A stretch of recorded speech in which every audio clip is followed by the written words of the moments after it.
Jesus. Hallelujah. Salamat, Panginoon. Thank you, Lord. Ikaw ay karapat-dapat na kapatan, karapat-dapat na sambahin, papurihan ng ating Panginoong Yesus, sapagkat hindi siya nagkukulang, lagi siyang nandyan, hindi tayo iiwan.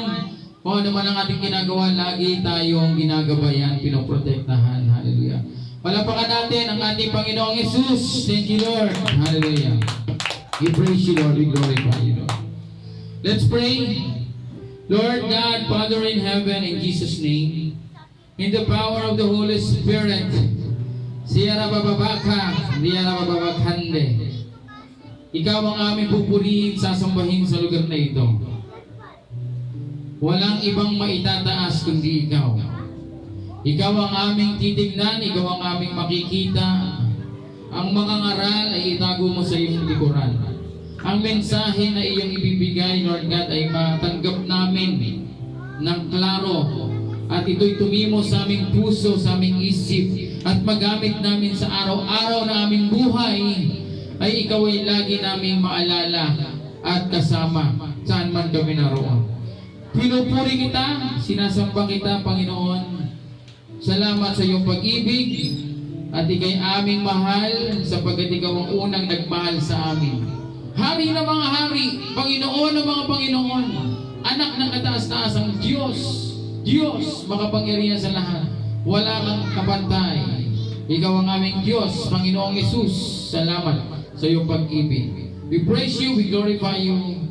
In Jesus' name, amen. Amen. Yan. Ang topic po natin ngayong ngayong umaga, ang gabi na agad eh.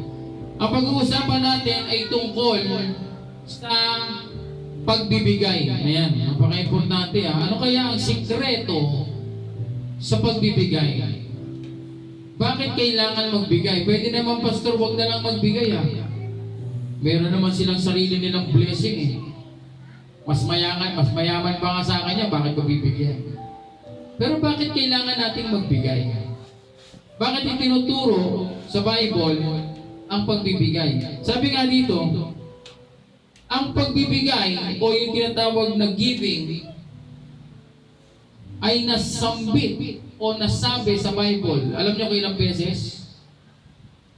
2,000 verses sa Bible ang sinasaad pagbibigay.